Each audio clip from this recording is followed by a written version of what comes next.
네, 산업 분석으로 이어가겠습니다. 최근 시장의 어려운 가운데서도 반도체주를 눈여겨보라는 조언은 많이 이어지고 있습니다. 사실 우리 시장 반전을 위해서는 반도체주가 먼저 떠줘야 되는데 그런 점에서 과연 반도체 업종 다시 비상할 수 있을지 관심을 모으고 있습니다. 현대차증권 노근창 리서치 센터장 모시고 자세한 얘기 나눠보겠습니다. 어서 오십시오. 네, 안녕하십니까. 참 고난의 시기인 것 같습니다. 먼저 시장 총평 간단히 부탁드리겠습니다. 요즘 나름 이제 아직까지도 이제 매파적인 기조가 완전히 없어지지는 않았고 거기에 이제 하마스 이스라엘이 이제 어쨌든 전쟁이 나면서 또 혹시나 또 확전이 돼서 유가가 급등해서 결국 이제 고금리에 대한 기조가 계속해서 이어질 거에 대한 우려가 지금 많이 작용하고 있는 것 같고요. 근데 지금 밸류에이션 매력이 많이 이제 높은 지역으로 왔고, 그리고 저희가 봤을 때는 저희는 제5차 중동 전쟁으로 갈 거라고 저희는 보지 않고 있고요. 일단 미국이 그걸 원하지 않고 있고, 그리고 저희가 봤을 때 또 이란도 사실 이스라엘이랑 바로 붙기에는 이스라엘도 핵무기가 있거든요. 그런 차원에서 저희는 시간이 좀 더 필요하겠지만 유가에 영향 줄 정도로 확전으로 가지는 않을 것이다. 그렇게 저희는 하우스 뷰는 그렇습니다. 예, 그랬으면 좋겠습니다. 자, 먼저 가장 궁금한 것부터 여쭤보겠습니다. 반도체 재고 얼마나 성립이 됐습니까? 사실 재고에 대해서는 구체적으로 이제 기업들이 우리가 보통 재고란 게 이제 반도체 회사의 재고, 인하우스 재고가 있고 고객사의 재고가 있는데 고객사 재고가 많으면 주문은 안 하겠죠. 그러니까 메모리 가격이 계속 하락을 하는데, 근데 제가 이제 클라우드 사업자들의 재고가 지난 6월 말에 체크했을 때 14주, 16주였거든요. 상당히 많았죠. 근데 그게 이제 한 10주 정도로 좀 떨어진 것 같고요. 두 번째 이제 PC랑 스마트폰 회사들의 재고는 그렇게 많지는 않습니다. 한 8주 정도 될 것 같고요. 그리고 이제 우리 기업들, 즉 인하우스 회사들의 그 재고는 이제 보통 정상 재고는 2, 3주인데 그게 이제 사실 1분기만 하더라도 10주 근처까지 갔다고 들었죠. 그게 제가 봤을 때 지금은 한 6주에서 8주 내로 많이 하락하지 않았을까 그렇게 보고 있습니다. 네, 재고 조정이 지금 활발하게 이루어지고 있습니다. 어제 한국은행에서도 반도체 재고 조정이 내년 상반기에 마무리될 것이다 이렇게 언급을 했어요. 이런 예상으로 보자면 반도체 주가가 내년 상반기까지 지지부진한 건지 아니면 좀 미리 반영을 해서 올라갈지 어떻습니까? 올해 이미 이제 이런 범용 메모리 제품의 재고가 많고 그에 따라서 우리 기업들 실적이 되게 적자를 기록하고 있지만 HBM에 대한 기대감으로 일단 주가가 먼저 올랐고요. 그리고 이제 추가적으로 이제 펀더멘탈을 그래도 서포트 해줄게, 그리고 범용 제품에 대한 어쨌든 제품 가격 상승이 중요한데, 제가 이제 서두에서 말씀드린 것처럼 고객사 재고가 정상화되면 고객사들이 이제 주문 발주를 하죠. 그때 보통 이제 가격을 올려서 이제 발주를 하는데, 최근에 이제 DDR5는 지금도 수요가 좋습니다. 그래서 PC랑 모바일 DDR5 제품은 7월부터 일단 가격 반등을 했고요. 고정가 기준으로. 그다음에 서버 DDR5도 이제 8월 달부터 가격 하락을 멈췄어요. 여기에 이제 PC DDR4 제품이 이제 최근에 가격이 오르고 있죠. 그래서 현물 가격이 오른다는 것은 재고가 상당히 건전해졌다에 대한 중요한 증거이기 때문에 저희는 이제 4분기에는 수요는 나쁘지만 DDR4든 그리고 수요가 더 나쁜 낸드 플래시까지도 아마 가격이 상승하지 않을까 그렇게 보고 있고요. 최근에 우리 한은에서 예상하는 재고는 상당히 이제 건전한 수준으로 떨어지면서 내년 상반기에도 메모리 가격 상승 흐름은 이어지지 않을까. 그리고 이제 수요가 좀 살아나는 내년 하반기에는 좀 의미 있는 가격 상승도 메모리 쪽에서 가능하지 않을까 그렇게 저희는 전망하고 있습니다. 그렇군요. 자, 반도체 얘기를 본격적으로 얘기 나누기 전에 삼성전자가 지난 19일 독일 뮌헨에서 삼성 파운드리 포럼 2023을 개최했습니다. 이 자리에서 차량용 전장 솔루션 로드맵을 발표했는데요. 어떤 내용이 나왔는지 한지원 캐스터가 정리했습니다. 최근 들어 자동차에 요구되는 기술 수준이 높아지면서 차량용 반도체 역시 미세 공정이 요구되고 있는데요.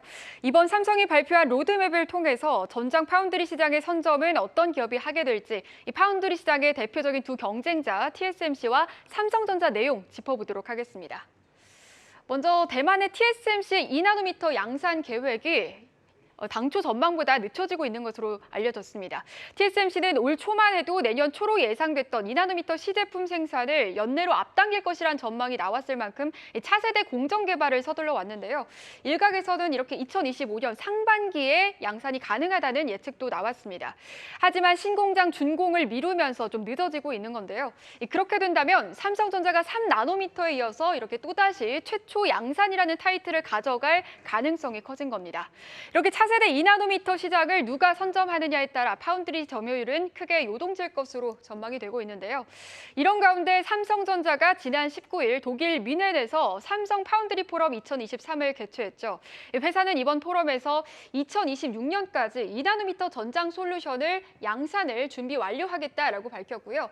2027년까지는 이 내장형 M램을 5나노미터 공정에서 양산하겠다고도 밝혔습니다. 이 내장형 M램 같은 경우에는 높은 온도에서도 안정적으로 동작하는 전장용 차세대 메모리 반도체인데 이 5나노미터 공정 로드맵을 제시한 게 업계 최초라고 하고요. 또 마지막으로 이 8인치 BCD 공정 포트폴리오를 확대하겠다라고도 밝혔는데 여기서 이 BCD 공정이 무엇이냐 하면은 아날로그 신호 제어 그리고 디지털 신호 제어 그리고 고전압 관리 트랜지스터를 하나의 칩에 구현한 것으로 주로 전력 반도체 생산에 활용된다고 합니다. 그렇다면 이렇게 삼성이 이런 로드맵을 제시한 이유가 무엇일까요? 이게 내연기관차가 이렇게 전기차 그리고 자율주행차로 변하면서 차량 한 대에 들어가는 반도체 수도 빠르게 늘고 있습니다. 특히 최근 완성차 업체들이 빠른 소프트웨어 제어 차량 전환을 선언하면서 이를 안정적으로 구동할 수 있는 하드웨어의 중요성도 부각되고 있는 건데요. 일반 내연기관차 한 대에는 이렇게 600개에서 700개가량의 탑재되는 반도체 칩이 600개에서 700개 정도라고 한다면 이 전기차는 거의 2.5배 수준에 달하는 1,600개고요. 다시 넘어가서 자율주행을 탑재한 스마트카 같은 경우에는 여기에서 다시 2배가량 증가합니다. 3,000개가량의 반도체 칩이 들어갈 것으로 추산되고 있습니다. 이렇게 차량용 반도체 수요가 늘면서 관련 시장 규모가 지난해 기준 635억 달러를 넘겼다고 밝혔는데요. 2026년이 되면 규모가 962억 달러로 늘어날 것으로 전망을 했습니다. 이렇게 4년 안에 시장 규모가 무려 51%나 증가하게 되는 겁니다. 그렇게 된다면 전체 자동차 생산량 성장률을 크게 웃돌 것으로 보이는데요. 즉 반도체 업계로서는 주력할 수밖에 없는 시장인 겁니다. 네, 지금 최근 몇 년 사이에 차량용 반도체 시장 아주 급속도로 성장하고 있죠. 지금 한재영 캐스터가 전해드린 대로 2026년에 130조 원, 우리 돈으로 130조 원, 962억 달러가 예상된다고 하는데요.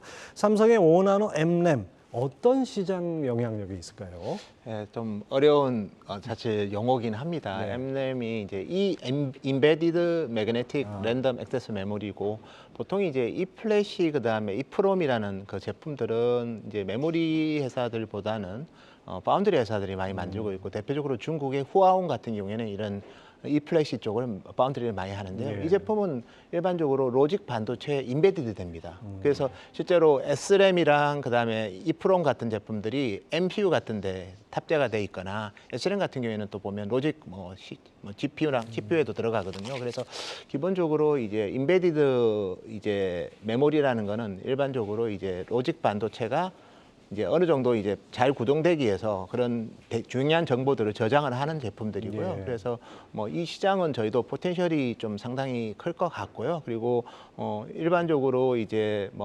이 M램이 얼마만큼 커질까는 저희도 좀 봐야 되지만 어쨌든 자동차의 주요 로직 반도체가 이제 점점점 고성능 그다음에 고기능화되기 때문에 그거를 서포트하기 위해서 우리 인베디드 메모리도 저전력 고성능, 고용량이 돼야 되거든요. 그래서 그런 차원에서 포텐셜은 되게 클 것으로 저희는 예상하고 있습니다. 예, 저는 문과 출신이어서 잘 이해는 안 되지만 뭔가 확실히 고도화되는 거는 느낌은 오는 것 같습니다. 예, 그래서 왜냐하면 이게 전원을 켤 때 보통 이제 일반적인 메모리는 이제 하는데 인베디드 같은 경우는 전원을 꺼놔도 그게 기본적으로 저장을 하거든요. 그래서 그런 측면에서 저전력이 구현이 되고 그다음에 이제 결국 최근에 HBM도 그렇지만 가장 큰 특징은 고용량을 고속으로 보내야 되거든요. 그렇죠. 자율주행을 하다 보면 이제 그런 일들이 많아질 거 아닙니까? 그래서 이 M램 시장은 자율주행이랑 좀 같은 맥락에서 봐야 되고 물론 이제 이 M램이 꼭 자동차에만 한정되지는 않을 거고요. 데이터 센터랑 AI 반도체에도 좀 탑재되는 좀 유망한 시장이 장기적으로는 가능할 거다. 단순 메모리가 아니라 이제 아주 고성능, 고기능의 메모리들이 계속 나오고 있습니다. 자, 전장 로드맵 이후에 그 다음 날 미국 실리콘밸리에서 삼성 메모리 테크데이가 있었습니다. 5세대 고대역폭 메모리 D램 제품인 초고성능 HBM3E. 예. 이건 또 어떤 겁니까? 샤인볼트를 공개했는데 이거 어떤 예, 제가 준비한 그 HBM 테이블이 있습니다. 한번 저기 테이블을 한번 띄워주시면 조금 더 설명이 될 것 같고요.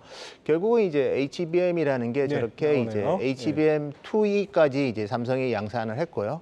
그다음에 HBM3는 이제 일부 회사한테는 공급을 하고 있고 그렇지만 제일 중요한 회사가 엔비디아거든요. 예. 그래서 엔비디아의 이제 테스트는 밸리데이션은 어느 정도 받았고 이제 언제 공급하느냐가 시장에서 제일 큰 하두고요. 거기서 이제 좀 더 진화한 게 HBM3입니다. 예. HBM3E는 저기 보시면 훨씬 더 속도가 더 클락 속도가 빠르니까 더 빨리 이제 데이터를 보낼 수가 있는 거죠. 그래서 그런 차원에서 더 많은 데이터를 더 빨리 보내는 예. 거고 그리고 이제 HBM3E 자체도 중요하지만 HBM3E를 탑재할 그런 프로세서가 있냐가 중요한데 엔비디아가 이제 내년 2분기 후반부터는 이제 블랙겔이라는 새로운 아키텍처의 RTX 50 시리즈가 나옵니다. 그래서 RTX 40보다는 상당히 이제 HBM을 많이 탑재합니다. 그래서 HBM이 일반적으로 우리 엔비디아의 지금 제일 뜨거운 HBM3를 탑재하는 H100 같은 경우에는 80GB를 탑재하는데 HBM 그 새로운 모델인 B100 같은 경우에는 뭐 그거보다 훨씬 더 많은 용량을 탑재하면서 HBM3E 시장은 이제 내년 하반기부터 본격적으로 성장할 것 같고 삼성은 현재 이제 그 제품을 이제 샘플을 엔비디아나 이런 쪽에 이미 공급한 것으로 저희는 알고 있습니다. 시청자 여러분들 뭐 잘 아시다시피 지금 HBM 반도체 뭐 경쟁이 아주 치열합니다. SK 하이닉스가 주도한다고 하고 미국 마이크론도 하반기부터는 HBM3E를 양산하겠다고 하는데 삼성의 이번 발표는 어느 정도 수준으로 봐야 될까요? 뭐 어차피 HBM3E에 있어서도 사실 하이닉스가 되게 경쟁력이 높은 거는 분명한 것 같고요. 그리고 이미 이제 엔비디아랑 HBM3에서 좋은 관계를 갖고 있기 때문에 예. 사실 어떻게 보면 니어 메모리라고 저희가 표현합니다. 즉 CPU, GPU 옆에 있는 메모리이기 때문에 처음부터 이제 맞춤 설계를 해서 최적화를 하기 때문에 그런 면에서 하이닉스의 우위는 뭐 저희가 봤을 때는 최소한 HBM3E까지는 굳건할 것 같아요. 근데 그 시장 자체가 많이 커진다는 거죠. 그래서 삼성한테도 저희는 충분히 기회가 있을 것 같고요. 그래서 시장이 커지는 배경 관련해서 제가 이제 한 3가지만 좀 테이블을 준비했는데 한번 보시면 먼저 두 번째 테이블을 보시면 이제 이 시장이 커지는 거를 저희가 증거를 찾아야 되는데 저 TSMC의 그 패키지 반도체 기판 위에 서로 이종의 반도체를 집적하는 패키지, 첨단 패키징 기술을 저희가 코버스라고 하는데 이 캐파가 상당히 많이 증가합니다. 그래서 한 거의 2.5배에서 3배 가까이 지금 TSMC는 증설을 하고 있고요. 그 배경에는 엔비디아가 저렇게 많이 수요가 올라오는 것도 있지만 두 번째 다음 테이블을 보시면 빅테크 기업들이 지금 보면 자체 NPU를 많이 개발합니다. 자체 AI 반도체를 많이 개발하는데 보시면 전부 다 HBM을 탑재를 많이 해요. 그러네요. 그래서 사실 HBM 수요 자체가 상당히 확장하는 국면이기 때문에 HBM3에 삼성이 좀 늦었지만 제가 봤을 때는 연내에 들어갈 것 같고 그다음에 이제 이 시장 자체가 파이가 커지기 때문에 왜냐하면 TSMC가 캐파를 2.5배 가까이 증설하면 HBM 회사도 그렇게 증설해야 되는데 하이닉스 혼자서 해서는 좀 안 되거든요. 그렇죠. 그래서 다음 페이지가 이제 최근에 표 4를 보시면 최근에 이제 HBM 시장에 대한 트렌드 포스의 바뀐 전망치예요. 저도 이제 저 숫자를 보면서 상당히 좀 숫자가 많이 좀 어그레시브하다고 저는 보고는 있습니다. 뭐 2년 사이에 5배가 내년에 171% 성장으로 보고 있어요. 그래서 올해가 원래 연초에 트렌드 포스가 이제 엔비디아가 뜨거웠을 때 올해 HBM 시장을 38억 불 봤는데 며칠 전에 이제 40억 불 이상으로 업그레이드 했고요. 내년 시장도 사실 한 40억 후반 봤는데 보시면 110억대로 118억 업그레이드 시켰습니다. 정말 저렇게 되면 우리 지금 기업들의 설비 투자가 좀 부족할 수도 있을 것 같고 그래서 뭐 호황은 이어질 것 같기 때문에 뭐 엔비디아도 저 아까 TSMC의 코어스 캐파의 50%는 또 엔비디아가 사용하거든요. 그래서 엔비디아 입장에서도 하이닉스가 그걸 다 서포트 해주기는 좀 힘들 것 같아요. 그래서 삼성이 어느 시점에는 HBM3E에 있어서도 아마 주요 벤더가 되지 않을까. 그래서 뭐 누가 언제 들어가 그건 모멘텀인 거고요. 펀더멘탈은 그래서 결국 이제 그것 때문에 산업의 파이가 커지냐를 봐야 되는데 어쨌든 뭐 최근에 저기 빅테크들의 NPU 전부 다 HBM을 탑재하고 그다음에 AMD랑 그다음에 FPGA를 만드는 회사들이 있거든요. 대표적으로 뭐 자일링스 이런 기업들도 이제 원래 그쪽이 코버스를 많이 썼어요. 그리고 브로드컴까지도 최근에는 이제 HBM을 좀 더 3E까지 내년에 좀 탑재를 좀 할 것 같아서 그 파이가 커지는 거에 초점을 맞추는 게 좀 더 저는 유효하지 않을까 그렇게 보고 있습니다. 뭐 앞으로 호황이 올 수 있는 여러 가지 조건들이 있고 쉽게 말해서 뭐 맞춤 양복을 TSMC가 주로 생산했는데 이제 기성복 생산하는 삼성전자나 하이닉스도 거의 맞춤 양복에 버금가는 그런 HBM 수준으로 올라간다 이렇게 보면 되나요? 그래서 제가 마지막으로 준비한 차트 HBM 관련해서 하나 그림 그려놓은 게 아니 그림이 아니라 니어 메모리 이게 이제 삼성전자가 이제 인베스터들한테 주로 공개하는 메모리의 그 계층 구조인데요. 한마디로 그 계급이죠, 계급. 계급인데 이제 CPU랑 GPU 바로 밑에는 막 이에 올리는 경우도 있지만 캐시 메모리 SRAM이 들어갑니다. 근데 바로 이제 그 옆에 고대역에 니어 메모리가 들어가거든요. 그 니어 메모리가 앞으로는 좀 많이 수요가 커질 것 같고 그 중심에 일단 HBM이 있는 거죠. 그 HBM이 지금은 이제 엔비디아 GPU 위주였다면 내년에는 이제 빅테크의 NPU랑 그다음에 FPGA의 영역이 많이 확장해서 시장 규모가 저는 뭐 2배만 커져도 되게 고무적일 것 같은데 어쨌든 뭐 1.7배 이상 증가할 거로 예상하는 데도 있고 그다음에 이제 저런 니어 메모리가 앞으로는 이런 인프라에 들어가는 데이터 센터랑 네트워크 장비뿐만 아니라 앞으로는 이제 온 디바이스 AI라는 게 펼쳐집니다. 그래서 스마트폰하고 노트북에도 고대역 메모리가 들어갈 것으로 저희는 예상하고 있고요. 그래서 맞춤형, 그다음에 보안, 뭐 여러 가지 코스트 이슈 때문에 이제 정말 제가 봐도 이제 엣지 컴퓨팅의 시대가 이번 생성 AI가 이제 퍼스널 디바이스로 확대되는 시점이 얼마 안 남은 것 같거든요. 그게 맞는 고대역 메모리에 대한 개발도 뭐 삼성도 상당히 뭐 의미 있게 진행을 하고 있기 때문에 이번 미국에서 어쨌든 포럼할 때 이제 그런 제품들 많이 공개를 했죠. 뭐 시간은 조금 더 걸리겠지만 어쨌든 그 트리거는 될 것 같습니다. 자, 뭐 아까 잠깐 언급하셨듯이 이걸 SK 하이닉스가 혼자 엔비디아에 다 공급할 수는 없을 것 같고 삼성도 공급하겠죠? 어떻게 저기 코어스라는 TSMC의 캐파를 보면 분명히 한 반은 내년에 엔비디아가 가져가고 나머지 반은 이제 다른 기업들이 그거 캐파를 활용할 건데 하이닉스 혼자 캐파 증설 가지고는 그 물량을 다 대기는 힘들겠죠. 그리고 엔비디아 입장에서도 이온화는 되게 필요하고요. 그리고 뭐 그런 HBM의 높이랑 그다음에 특성이랑 이런 것들만 어느 정도 이제 안정화가 된다면 저희가 봤을 때는 아마 HBM 또 2E까지는 또 삼성이 공급하고 있습니다. 그래서 3에 대해서 자꾸 의심이 많아요, 시장에서는. 뭐 시간 문제 같은데. 근데 저는 이제 연내에 아마 어느 정도 가능할 것 같고, 뭐 연내 큰 물량은 안 될 것 같고요. 내년부터는 이제 본격적으로 HBM3 공급할 거고, 그 다음에 이제 HBM3EA부터는 이제 좀 더 이제 격차가 더 줄어들 것 같고, 그 다음에 이제 HBM4부터는 삼성이 좀 많이 잘하지 않을까. 뭐 기술적인 이유들이 있는데 그건 다음에 한번 말씀드리겠습니다. 자, 최근에 미국이 중국의 저사양 AI 칩까지 수출 규제를 발표했어요. 이 영향은 어떻게 보십니까? 그래서 이제 엔비디아가 이제 전체 매출액이 한 25%가 중국이고요. 그 다음에 이제 엔비디아 전체 매출액에는 게이밍 GPU도 포함이 돼 있고요. 근데 이제 우리가 일반적으로 말하는 데이터 센터에 들어가는 GPU 같은 경우에는 한 10%가 중국입니다. 그래서 그 부분은 좀 영향이 있을 것 같고, 단기적으로는 오히려 10월 17일에 규제를 했기 때문에 그레이스 피리어드라고 해서 한마디로 해서 한 달간은 유예 기간을 주거든요. 그때는 지금 발주가 많아요. 근데 11월 17일부터는 아마 그 물량이 이제 끊기겠죠. 이제 다만 이제 엔비디아에 대한 고객들의 물론 이제 어느 정도는 4분기 후반부터는 엔비디아도 아마 그 부분에 영향을 받을 거지만, 근데 어쨌든 이 GPU에 있어서 시장을 지배하는 기업이기 때문에, 그리고 생성 AI를 탑재하고 싶은 국가와 그다음에 기업체가 여전히 많기 때문에 뭐 그렇게 큰 충격은 주지 않을 것으로 보고 있습니다.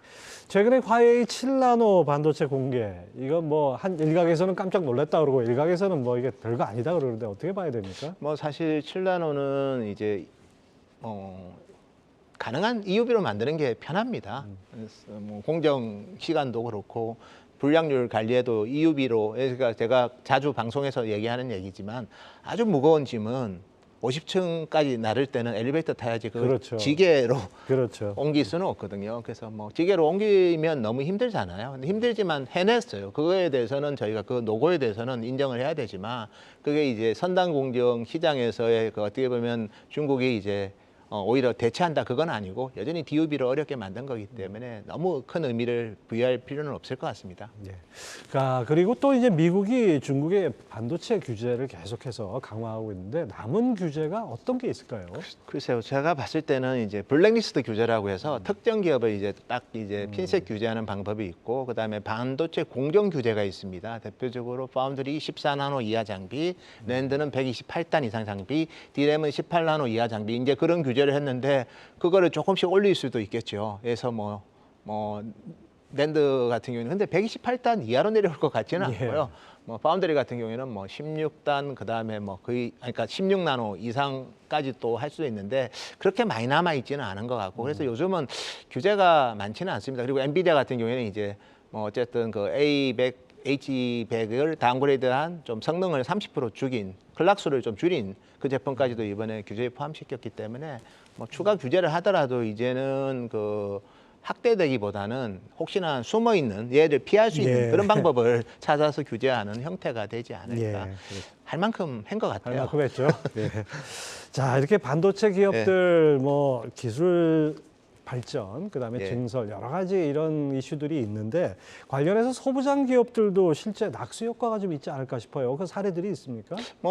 제일 대표적인 게 이제 지금은 이제 무어의 법칙도 여전히 유효합니다. 저기 삼성에서 이제 1.4나노 얘기하니까 이제 무어의 법칙도 중요하지만 무어의 법칙이 지금까지 이제 어떻게 보면 칩의 성능, 그다음에 전력 사용의 효율성, 그다음에 칩의 사이즈 이런 데 많이 훌륭하게 작용을 했는데 최근 들어서는 이제 4나노, 3나노로 가면서 과거보다 ROE는 좀 안 나오죠. 그래서 지금은 이제 어떻게 보면 성능을 높이고 전력 사용의 효율성을 제고시키기 위해서 이제 아까 같은 니어 메모리 이런 식으로 해서 패키징이 되게 좀 주목을 많이 받고 있죠. TSMC의 코어스라는 것도 결국 그걸 활용해서 엔비디아의 GPGPU가 지금 성능이 올라갔기 때문에 이제 그런 쪽에 대한 투자는 상당히 많이 진행이 되고 있고, 또 실제로 TSMC가 올해 5번째 어드밴스드 패키징 공장을 지었고요. 또 6번째 공장을 또 삽을 파고 있습니다.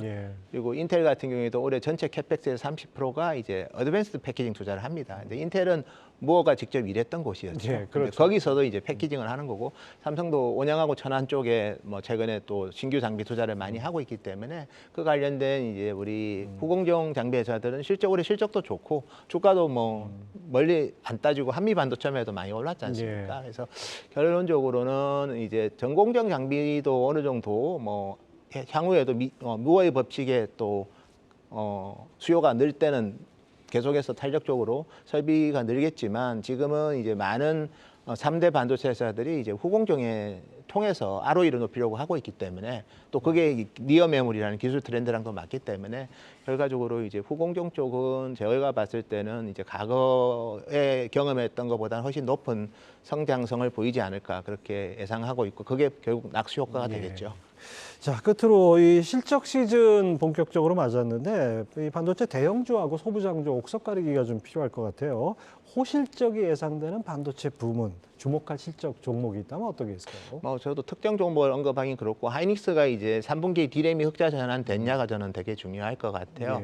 삼성도 이제 31일 확정 실적을 발표하지만 사실 워낙 사업부가 많다 보니까 디램의 흑자 여부를 저희가 쉽게 파악하기는 힘들겠지만, 하이닉스는 이제 제품이 몇 개 없으니까 저희가 어느 정도는 이제 수익성의 이제 색깔을 알 수는 있을 것 같고, 그래서 그게 좀 중요할 것 같고, 나머지는 이제 후공정 장비 회사들은 실적이 좋을 거고, 전공정은 아직은 좀 쉽지 않은 게, 일단 소보장 같은 경우에는 일단 장비 투자를 많이 줄였고, 소재 같은 경우에는 여전히 감산을 하고 있지 않습니까? 그래서 아마 당장 우리 기업들보다는, 그리고 사실 제일 대표적인 TSMC도 전년 동기 대비해서는 매출이 24% 줄었고요. 2분기보다는 한 10% 늘었고, 3분기에 이제 2분기보다 한 11% 정도 는다고 했으니까 기본적으로는 이제 업황의 바닥은 이미 지났고 이제 얼마만큼 탄력적으로 회복되느냐 거기에 달려 있을 것 같습니다.